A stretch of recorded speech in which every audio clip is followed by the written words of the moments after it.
Hello my friends, in today's video we will take a look at SIRUI Saturn 35mm T2.9 1.6x anamorphic lens. Anamorphic video is getting a lot more accessible thanks to the availability of relatively budget-friendly lenses and anamorphic-friendly features in hybrid DSLMs. The new Saturn series of SIRUI lenses fixes another accessibility issues of anamorphic video, and that is the size of anamorphic lenses. In this video, we will take a look at the performance of the 35mm Saturn in combination with Sony A7IV, and I will try to help you decide whether you should consider getting one. The focal length of this lens is 35mm, but keep in mind that the footage is 1.6 times horizontally squeezed. That means that you are getting a horizontal field of view that you would get with about 22mm conventional lens. That puts it on the long end of the ultra-wide spectrum. This is a great focal length for wide opening shots, for filming landscapes, architecture, and so on. With 1.6 times squeeze ratio, you are getting a fairly pronounced anamorphic effect and aspect ratio of 2.84 to 1. Just like any other anamorphic lens, it is a specific piece of kit that offers unique advantages but also has some limitations. We will talk about those throughout this video. A huge talking and selling point of this lens is the size. It is just 10.3 cm long and it weighs 415 grams in the E-mount version. That is quite a breakthrough when we compare it to usual anamorphic lenses such as the Venus series from SIRUI. This form factor makes it ideal for gimbal and drone use. It is light enough even for subcompact gimbals such as the brand new Zion Crane M3S. I have enjoyed using this combination quite a bit, but more on that later. The build quality is definitely not compromised. The construction is fully metal except for the carbon fiber furniture in the front part. The machining is excellent and it feels like a very premium and very sturdy piece of equipment.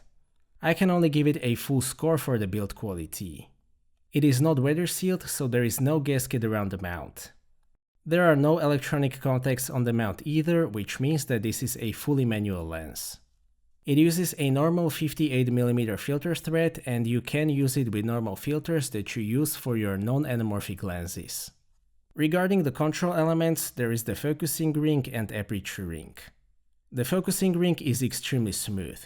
There is quite a lot of resistance, which is a good thing in this case because the throw or angle is relatively short at 120 degrees, which I actually like.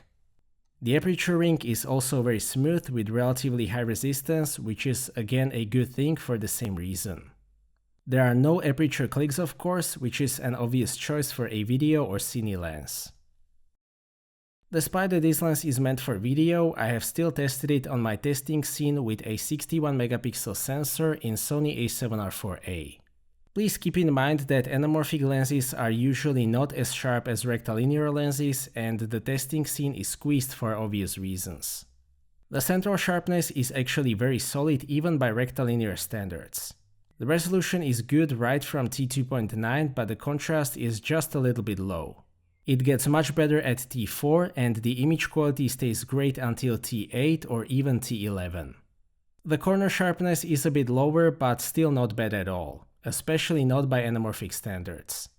Much like in the center, the image quality improves between T2.9 and T4 and then stays very solid until T8 or T11. Overall, the image quality is very solid. It is definitely sharp enough for 6K video, probably even for 8K. With that out of the way, let's talk about anamorphic properties of this lens. At 1.6 times ratio, you are getting pretty strong, let's call it an anamorphic effect, consisting of wide aspect ratio, oval bokeh, and horizontal flares. One of the compromises with anamorphic lenses is usually the minimum focus distance, which is also the case here. The minimum focus distance is 90 centimeters. That is definitely something to keep in mind. As I've said in the beginning, this lens is primarily meant for wide opening shots, so it shouldn't be that big of an issue. If you want to use it for subjects closer to the lens, you will need to use a diopter. You can get a fairly pronounced subject separation at T2.9 with a subject at minimum focus distance. It won't knock out the background at its focal length, but the rendition of bokeh is really nice. It can handle busier backgrounds and outlines very well. Another characteristic anamorphic feature is horizontal flare. You will also get that, but this lens is not extremely prone to flaring, which is actually what I prefer. You can choose between natural lens flare or blue flare. Most people will go for a neutral flare, which is probably a correct choice. I got the blue one because I really like that stereotypical 80s look and I just can't help myself. Another specific element of anamorphic filmmaking is warping at the edges of the frame. It doesn't really matter in open space, but if you are close to other objects or in the interior, you will have to be careful.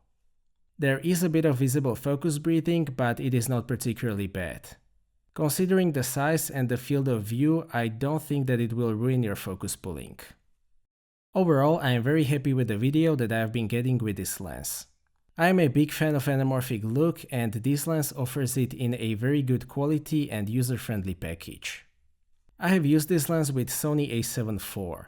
Unfortunately, Sony cameras don't offer any anamorphic friendly features.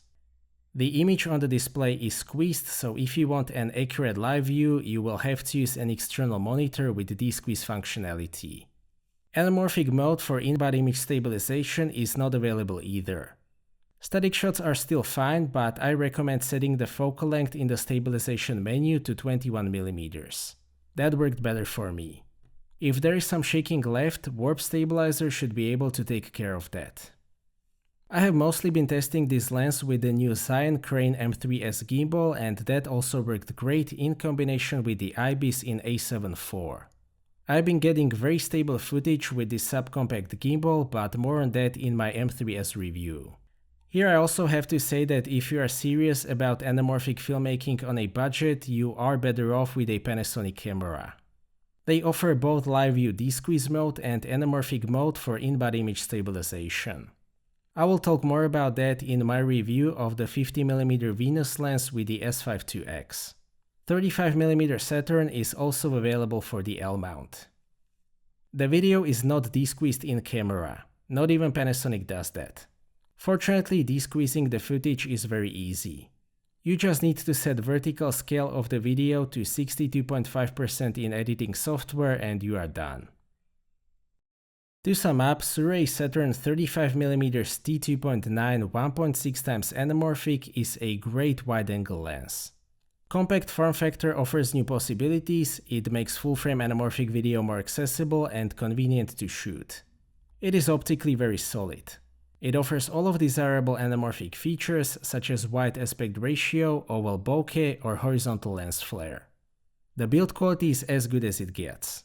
There aren't really any weaknesses that I can blame this lens for, especially not at this price point, but there are some specific challenges associated with anamorphic filmmaking that you should be aware of.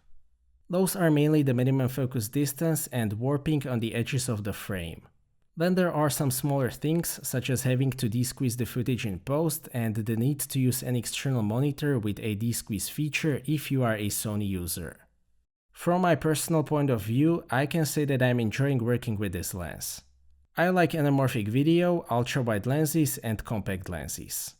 SIRUI Saturn 35mm T2.9 1.6x combines all of that at a very reasonable price point by anamorphic standards.